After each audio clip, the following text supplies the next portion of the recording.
All right, so I'm going to start off today with just a question. Actually, two questions. Who owns you?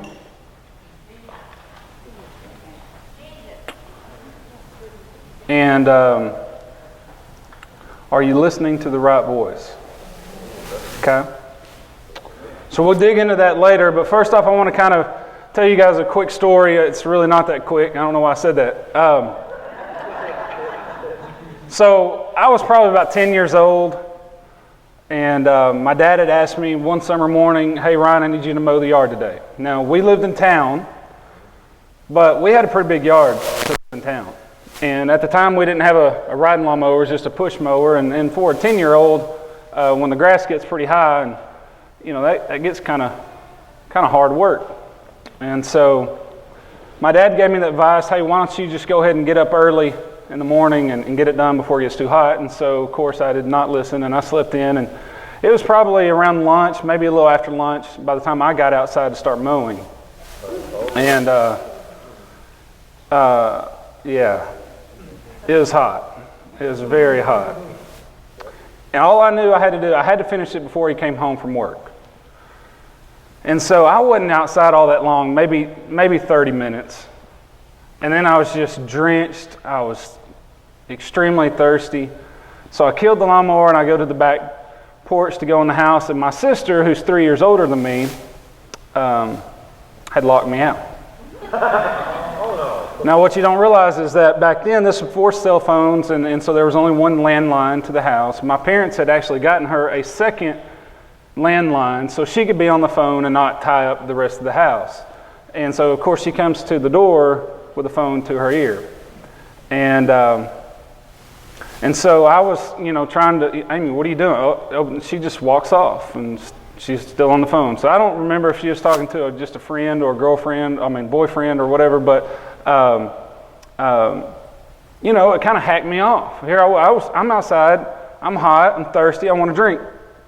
And so I'm thinking, well, if I just run around to the front of the house, hopefully the front door is unlocked, right? And so I do. I run around, I get to the front, and it's locked too. So at this point, I'm hacked off.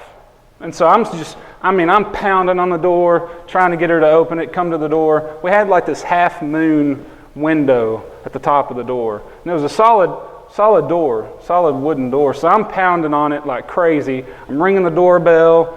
She's nowhere to be seen. She won't come. So I'm thinking, okay, I gotta ramp it up a little, right? She needs to know how mad I am. I want to drink. And so I guess in my mind, I was thinking, well, if I kick the door hard enough, she'll realize, because it'll kind of, rock the house a little. So I just rear back and donkey kick the door. And I'm talking about from the floor up to that glass window, it split. I'm talking about split. Now I'm thinking, hey, I just split the door. I'm 10 years, that's pretty cool. No, I was scared to death. But my sister, she was good enough to hang the phone up at this point. Why? To call my dad, to tell on me. And so my dad will tell you that was the only time that he really spanked me growing up. That's a lie. What my dad is actually trying to say is that's the only time he really let loose on me.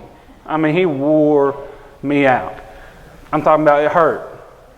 My dad's the type that when we were growing up, and my boys do it some too, in the back seat, my sister and I were close enough in age that all we did was fight, right? But somehow, some way, he was able to move his arm, and it would always find right above my knee, and he would clamp down. And I'm talking about, that hurts, right? But that was my dad. My dad was a disciplinary, okay?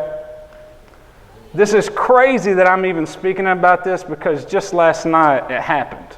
But let me go on. My mother, two totally different types of disciplinary. My dad, spank you, wear you out, put the fear of God into you. My mother, she was the queen of all queens of guilt trip. All she had to do was just look at you like,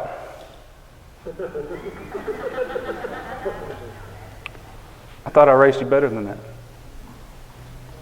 Ryan, Do you know how much you disappoint me? You know, as much as I hated getting a spanking from my dad, I despised making my mother feel that way. I mean, I did. And so part of my parenting skills, I guess it's because my mother's solution is what impacted me more. I try to do the guilt trip myself. Now, I'm nowhere near to her level. Now, let me tell you, last night, my boys go over to spend the day with my parents. They bring them back last night. My mom shows me a video. Ryan, let me show you this. This is so sweet, it'll melt your heart. And it's Tyler in the back seat singing Amazing Grace, My Chains Are Gone by Chris Tomlin. And so she's always trying to get my boys to sing. She always tried to make me sing. I didn't want to sing. She's now trying it on my kids. My mom can sing.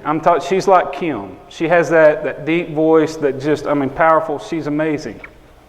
So I'm sitting there, really? You got my son to sing? Well, okay, it's not a big deal. But then Ross, if y'all don't know Ross, he's the twin to Tyler. And Ross is like the most macho, just full of energy dude you can imagine. And my mom's sitting at the bar last night, and I kid you not, Ross, why don't you sing Jesus Loves Me for me? No, I'm not doing that. Ross, it would really make your Nani happy if you would sing this song for her. She's just pouring it on, and the next thing you know, Ross is in his bedroom singing this song to my mom. And she comes out and she's like, she shows me. I'm like, this is ridiculous. I'm talking about this tomorrow. So why do I say this? Guilt can be constructive. It can be. And so today that's what I want to talk about. I want to talk about guilt. Now there's all these different avenues you can go down when you talk about guilt. You can talk about, the good type of guilt. It's what we call conviction. But then you can talk about this unhealthy guilt that's not from the Lord. Over things that you may not have even done in your life. But for whatever reason, you're feeling guilty. And so today, even though that is really the reason I even wanted to start talking about guilt, I couldn't wrap my arms around that side of it yet. I had 1 week to prepare, and half of the week I was going to speak about something else. And so today, I'm not going to talk about that type of guilt. The guilt that we can't really understand. Or there can be guilt being a feeling, meaning you feel guilty because something that maybe you have not done. Or maybe you have done something wrong, but you don't feel guilty about it. We're not going to talk about the feeling today, we're going to talk about the fact. Does that make sense? Okay. So, not too long ago, a couple of weeks ago, our church put on a VBS, a Vacation Bible School for our kids. And it was phenomenal. I wasn't a part of it because the next week I had to take our youth to camp, to church camp. But the theme of the week was from prison to palace. It was sharing the story of Joseph and his transformation and the things that he had gone through in his life to the place where he was. And so that's what we talked about at VBS. And so today, we're not going to focus on Joseph so much, but we're going to talk about one of his brothers. Is that okay? All right. So, the Joseph story, and I could probably ask, well, they're not in here, but I could probably ask some of the kids that were at VBS, tell me about Joseph's story. Where did it begin? Well, we pick up on the fact that his father had a special place in his heart for Joseph and gave him this coat. And his brothers despised him to the point that they wanted to kill him, and then they said, no, let's sell it. Let's make some money off of it. And so then we see that he's sold into slavery, he's picked up. We see that he's framed for something he didn't do. He goes into prison. He makes his way up to be second in charge in all of Egypt. But what we see is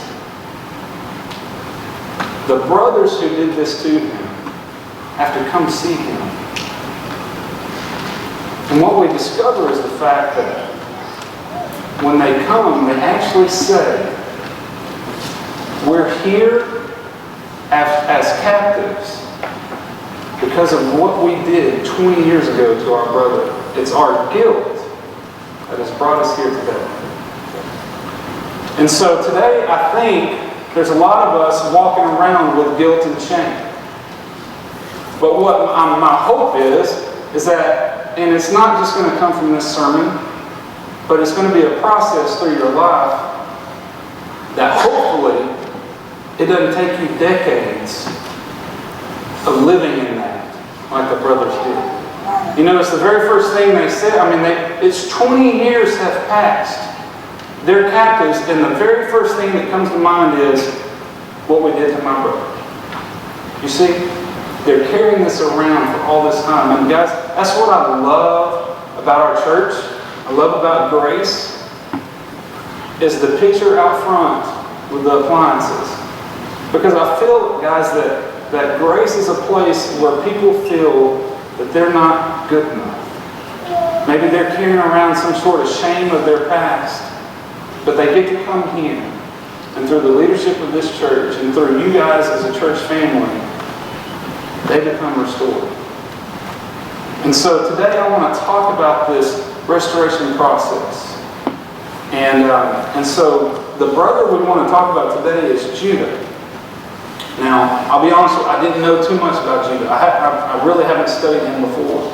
And so yesterday, I spent like 3 hours just digging in the Word, reading about him, reading different commentaries, things that I could find. But Judah's name actually means to praise God, to minister to people. But what we see mostly from Judah is that he wasn't living up to his name. Guys, I think when we're walking through life, we're chained up, we're bound up. It's like we have all this baggage on us. And I actually thought about bringing the big old chains that we use for our tractor and some luggage and whatever. And I was going to strap it on me and walk around today, but I decided against it. But you get the picture of this, that you're walking around just loaded down with all this. And the question is, I have a feeling some of you guys are seeking out, saying, well, how do I unpack this? How do I get rid of this? And so the one thing that we don't do is we don't sit down in the presence of God and just talk to Him. I think sometimes we just kind of kick that down the road and we're saying, no, I don't want to deal with that. Because, guys, I'll be real honest with you. There was a time in my life, and I've spoken about this before, where I was depressed. The last thing I wanted to do, I knew what I needed to do, but I didn't want to even talk to God. I talked to you guys about the fact that I had to write a journal when my twins were in the NICU because I wanted to I couldn't even verbalize my prayers because I felt so guilty over the fact that I was married. But I knew I needed to pray for my boys. And so, guys, I think we got to start dealing with this. The very first point I had today is we not only hurt ourselves, but we will hurt the ones that we love that are around us. If you open up your Bibles, Genesis chapter 38, I'll give you guys a chance to turn, or as the youth, if you'll turn your Bibles on.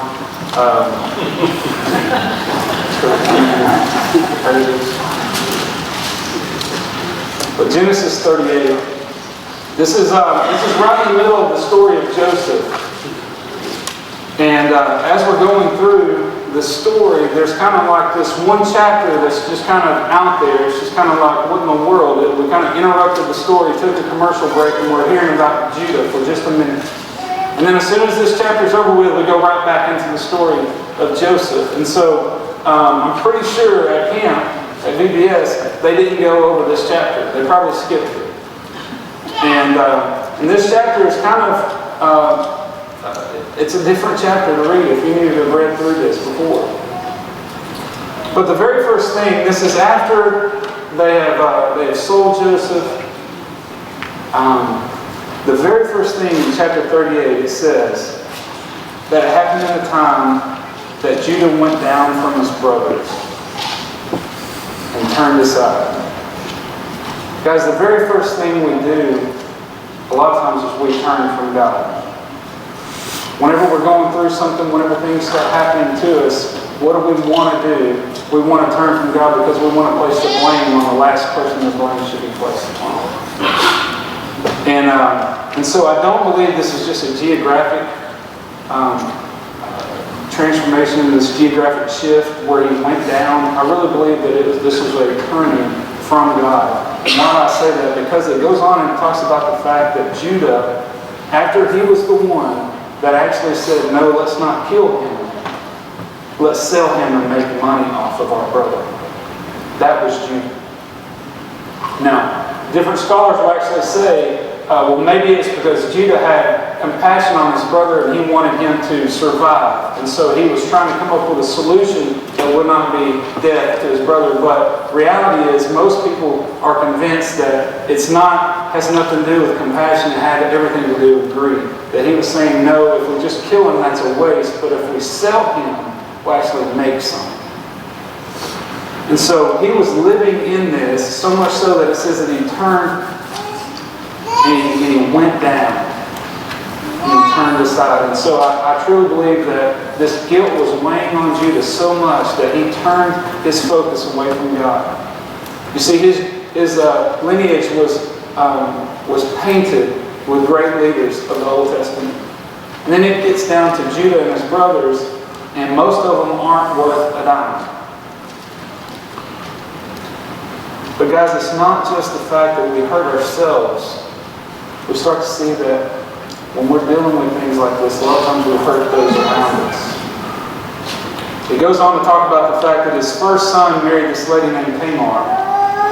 And it said that he was so wicked that God struck him down and killed him. Now, you got to be pretty messed up when your father sells his own brother for a profit, for God to let that go, but then turn around and look at his son and say, my gosh, he's so wicked, I'm killing him.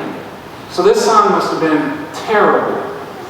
But what happens next is you see that he offers his second son to Tamar. You see in this time, family members, if there was a lost loved one, they would then offer his other son to the widow so they could then conceive and have a child.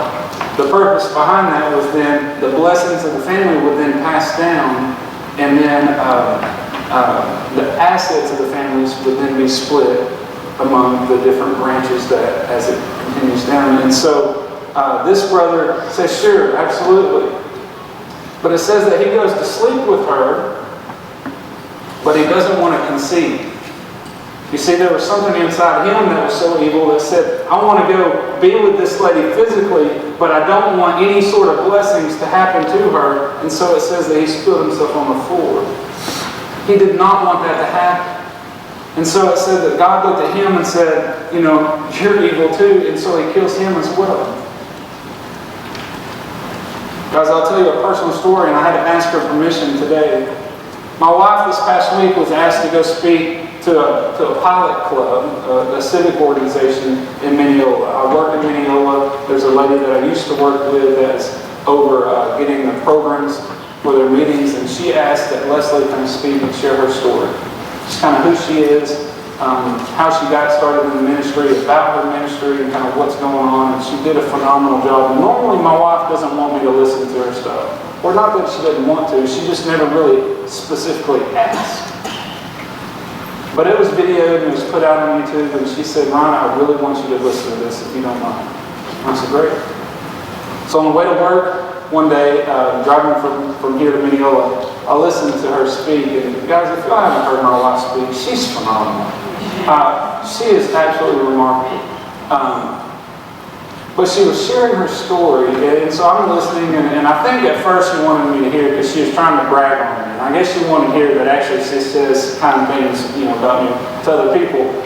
But I was listening to this, and she starts into this story about her in college and how she didn't want the freshman 15. And so she took the opposite, and she actually lost 15 pounds. Which, as she said in her video, she probably could have needed to lose 15 pounds. But by the time we graduated from college, it was at 40, around 40 pounds my wife had lost. And she will tell you that became like a god to her. This addiction to losing weight. And she didn't think, I was with her every day, and so when you're with someone every day, it's kind of harder to see the transformation in someone, right? You don't see the changes, the physical changes as much. But when we'd come back to see the family, they hadn't seen her in months, and then they would see her and they were just like, oh my gosh, what are you doing to yourself? And so there's a lot of concern over my wife, and so they were constantly saying, hey, what are you doing? What are you doing? And she was constantly saying, it's fine, it's just me, it's not a big deal, no big deal. Until it came time where we got married, and then after several years, we decided we were ready to have children. And we couldn't. And we finally went to a fertility specialist, and she said that one of the questions as they were asking was there a significant weight drop? She said it hit her like a ton of bricks. Oh my gosh. This deal that I've been dealing with, this God that I've placed in my life, this addiction, I thought it was just impacting me, but now it's impacting my family and my ability to have kids. See guys, when we have things, when we're going through things, it doesn't just impact you. It impacts those around you. And if we're so focused on ourselves and what we've gone through, then we have no idea whether or not we're impacting in a negative light those around us. Because we're so focused on us. We had done a study with the youth. It's been maybe about a year ago or so, where we talked about the prodigal son. And in there was a section, and it talked about conviction is an invitation to change. Conviction is an invitation to change, but it said that if there is no change, then there are side effects. See guys, whenever God is convicting you, when I talk about guilt, guilt is good. It's positive. Why? Because if it weren't for the guilt that we feel, the conviction, then we probably wouldn't change and go back to the way that we're supposed to be. Right? This is our rule book, but if we don't feel convicted, then how will we ever change? But if there's no change, then there begins side effects. And the first side effect is this: fatigue and frustration. It says experts agree, and we're talking about experts, we're talking about doctors, agree that people feel worse when their actions don't line up with their beliefs. Think about that. When your actions don't line up to your beliefs, you actually physically feel worse. Now, John, is he in here? Is he already left? He left. Okay, so I can tell the story and maybe expand on it a little more than if he was in here. So he and I go a couple of years ago to watch an Aggie football game. I'm a huge Aggie fan, and my wife and I went to College Station. That's where we graduated from. And so I wanted to go to this college football game, and the forecast called for snow and sleet and rain, and it was going to be bitter cold and high winds. And my wife was like, I'm out. And so I said, hey, Tom Brent, you want to go? And he said, sure. So we head out to this game, and I'm talking about, guys, I'm in like ski suits. I mean, it is cold, it is wet, it's nasty. It's a night game, which temperatures drop even more. Anyway, so we stayed. He was mad that we stayed the whole game, but the game ended up with, we were on like the 1 yard line trying to score, and we don't. And we ended up losing. But it was a great game. It was a fun game to be at. And so as soon as the game was over with, Bryan and College Station are twin cities. And so College Station is where the Kyle Field is located, is where the university is located, but Bryan is actually the older, more established town. And so there's all this congestion after the game. I mean, we're talking about 100,000 people trying to leave all at once. It can get congested. And so I'm taking the back roads through Bryan, trying to get back to Highway 6. And So we get to this one little intersection, and there's like a 2-lane road coming this way, and like a 2-lane road coming this way. Well, I have to go across and go back left. And so this is like extremely poorly lit. I mean, you couldn't hardly see anything. It was dark. It was, like I'm telling you, it was kind of sleeting, nasty rain, but it was so dark. All you could see literally were the headlights of the cars coming and going. And so I'm going across. Well, as soon as I start to pull out, I see this headlight coming this way. And I'm thinking, oh my gosh, I got to hurry up and get across and choose a lane so this car doesn't hit me. And so I kind of hit the gas pretty hard. Little did I know, there's a culvert separating the two. I'm talking about I hit it. John Brent goes into the floor. I go airborne. John Brent comes this way. We hit the ground again. I mean, he's saying the word of the day. It was kind of comical, but it was still the fact that, I mean, I was like, you got to be kidding me. This isn't good. So we drive all the way from College Station back home. That's a 3.5-hour drive. Okay? The next day when it's daylight, I noticed that one tire of my wife's car, as it's supposed to, was pointing straight. The other tire was pointed like this. And we drove from College Station back home like this, and I had no idea. And so, that's not good, in case some of you are like, what's wrong with that? So, the thing is, guys, is sometimes when we're not in alignment, things don't function properly. And so this car was totally out of line. And if I would have kept driving on that, you would have started to see effects of this being out of alignment. Guys, when you're not in alignment with God, it's okay for a while.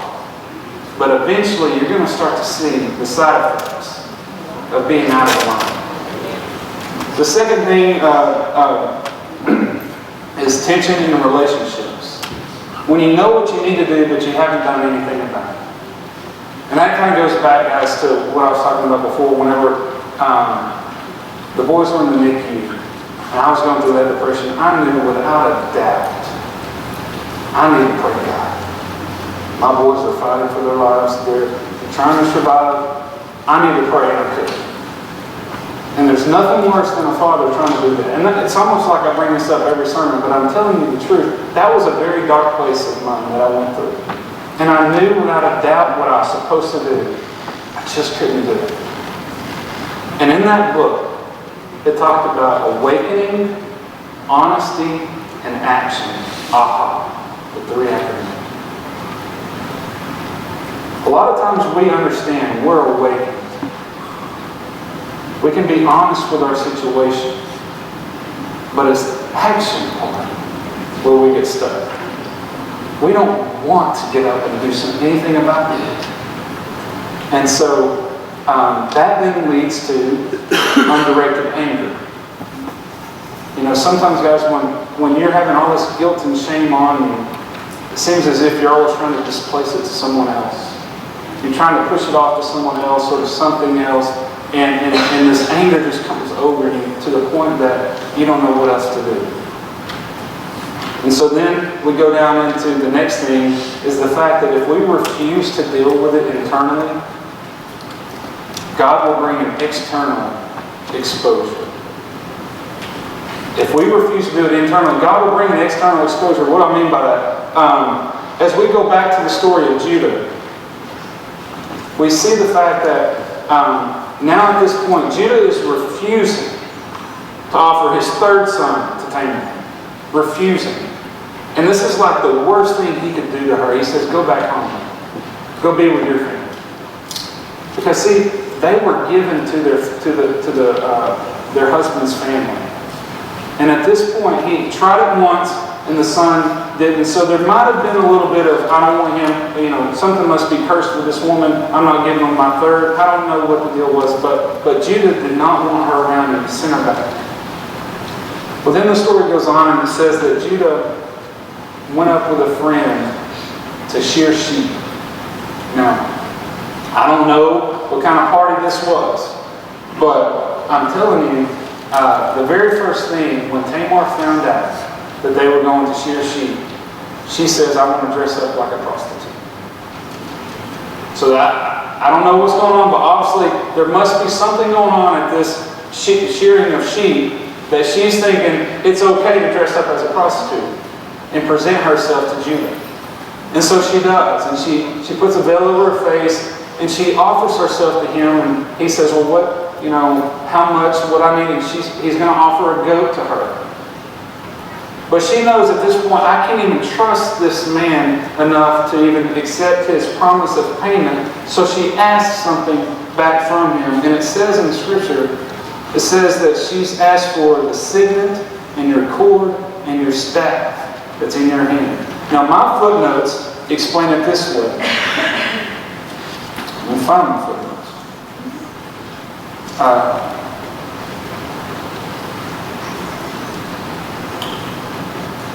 The signet may have been a small cylinder seal that was worn on a cord around the neck. The seal was rolled over soft clay to give unique impression, identifying the owner. So in reality, what she was giving, or what he was giving her, was like his identification papers.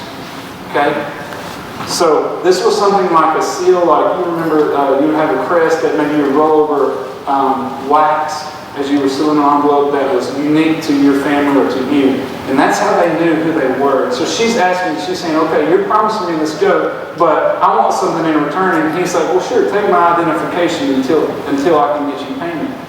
So they do. They're together physically. She then leaves.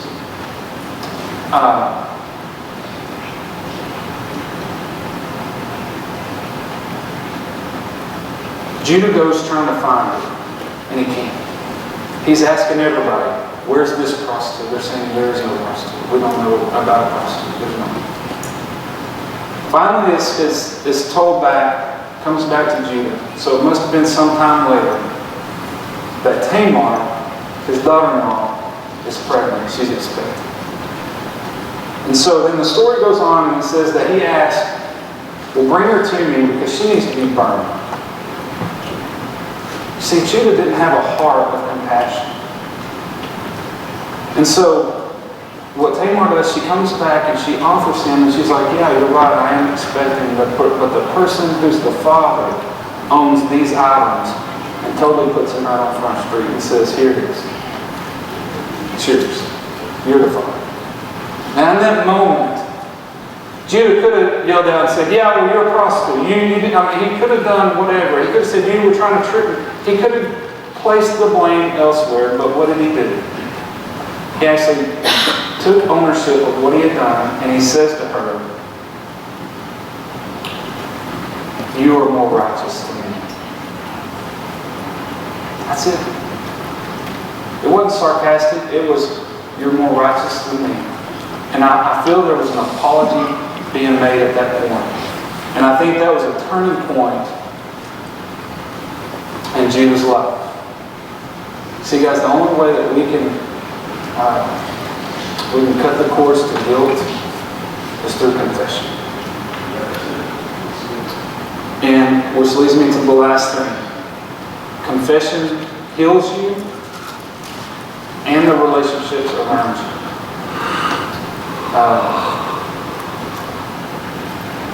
Remember when the brothers were before Joseph, they're talking about being held captive, and they said, well, it's because of what we did in our past to our brother that we're guilty. But later it says that when Joseph heard them speak this, he started to cry uncontrollably. You see, guys, whenever you admit to something, when you confess to something, it not only heals you, but it heals those who you have done something to. And so Joseph was just beside himself. Now, 1 John 1:9 says, if I confess my sins, he is faithful and just and will forgive us of our sins and cleanse us from all unrighteousness.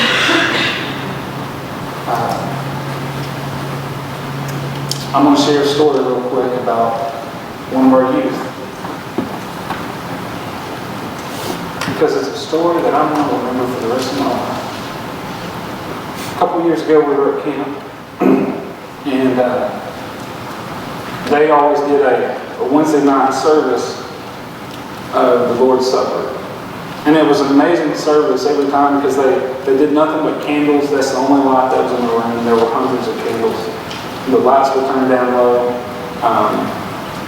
And before we did the Lord's Supper, he challenged the students. He said, if you're living in sin, if you have any guilt, if you have harmed anyone, if there's any relationship that needs to be mended, you need to do it now. And if that means that you pick up the phone and call someone that's not here, go do it. Leave the auditorium, go make that phone call. But if it's someone in this room, go confess to them that you are sorry. As long as it was a true, heartfelt confession. And one of the youth stood up and said, Ryan, I need to go use your phone. I said, okay. So we go up there. And he says, I need to confess something to you, what I've been struggling with. So then he goes on and then he calls his parents and tells them the same. And I thought, wow, this is awesome. I mean, one of our youth showing me how to live. Then we fast forward a couple months and we have our Disciple Now weekend. And we're talking with all the guys and sharing our stories and what we're struggling with. And the same person stands up and shares with the group what he had done, what he's struggling with. And then one by one, the rest of the room admitted to the same struggle. And I looked over, he's crying. I said, why are you crying? He said, because I thought I was the only one. And guys, I'm telling you, there's healing in confession. And if it wasn't for that, then he may have known I've messed up. But until he confesses to those around him, there's no healing. So the next time we see Judah in Scripture, he's actually taking the leadership role in the family. There was a great famine. They find out that there's one brother. They were accused of being spies. They found out there was the younger brother, who's actually the full-blood brother to Judah, Benjamin.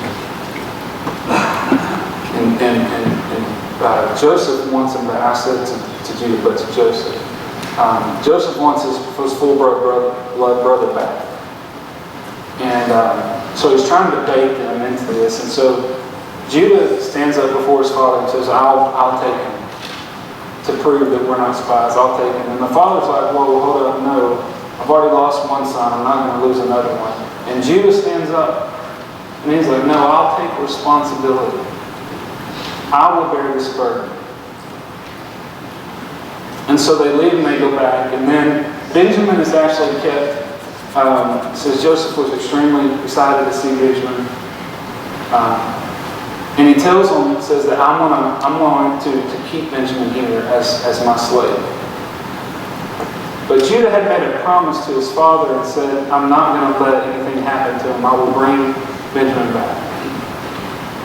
And so he asked for a private conversation with Joseph, and so much so that in the conversation he actually says, there's no way this can happen because you don't understand, my father's already lost one son.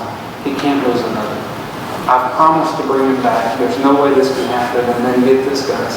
He offers himself as the sacrifice.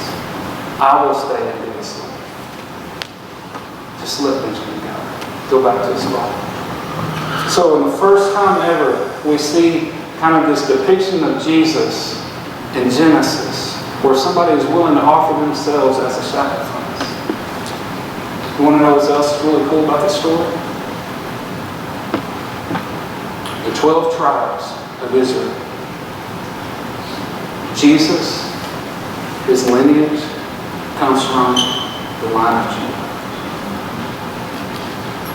So guys, my point to this today is this. There's a lot of us walking around with baggage. There's a lot of us that feel that we've maybe been tossed out. You're in a great place, Grace. Because that's what we're at. But the gospel isn't for, it's not just for the goody two-shoes Josephs. It's for the messed up Judas of the world. You can take comfort.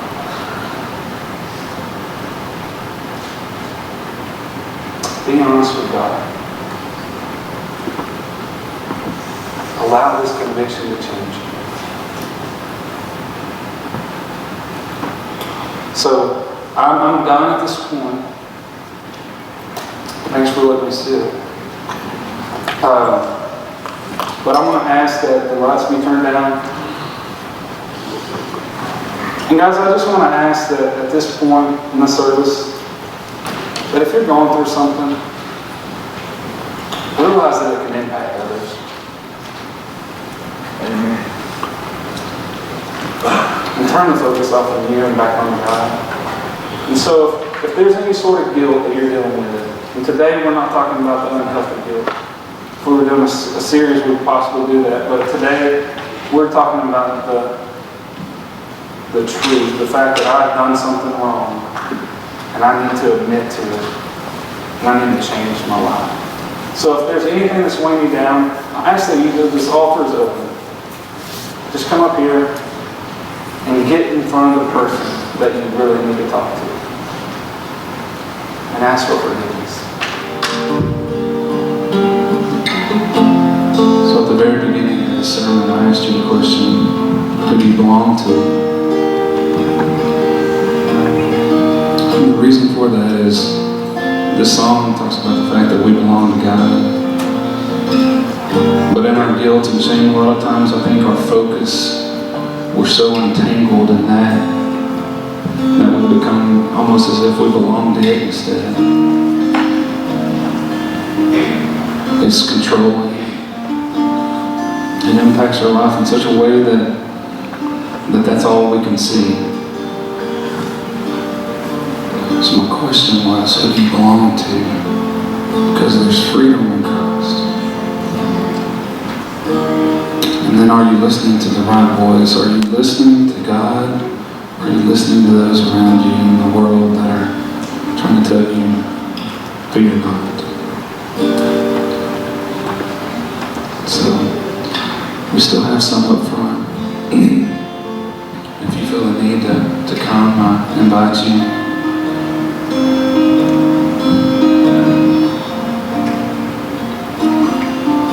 Guys, I know this is kind of a heavy subject, and guilt is something that is far deeper than healing from one service. I get that.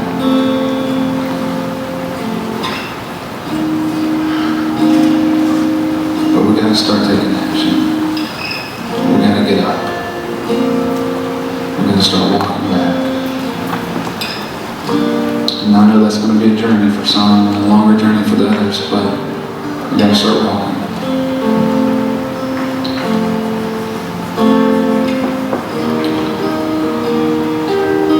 So I'll close us in prayer, and they'll continue to pray, and I'll have to play in the back. If you need to leave, feel free to leave. Just be quiet. Respect those that are up here, but if you just want to stay in this room, just kind of linger in His presence a little longer, that's awesome too. So, let's pray. Lord, I'm just so thankful for the life that You have given me, and the fact that there's so much that You have shielded me from that I haven't had to go through. And I know that there's others that are going through things in their life, and they may be crying out to You and wondering where You're at. God, there may be some things that have happened to them that they just don't understand. So they carry around this guilt. Lord, I can't explain that to them. But I pray through this that they see that maybe You are working something in their life that they they just can't see right now. And that someday it'll be revealed to them why they've had to go through the things they go through. Lord, I pray that those of us who have done something, that we know that we've done something. We know there's some sort of sin in our life, there's some sort of obstacle that has ensnared us, Lord, that we acknowledge that and we stop ignoring it and making things worse. And that we turn to you and that we confess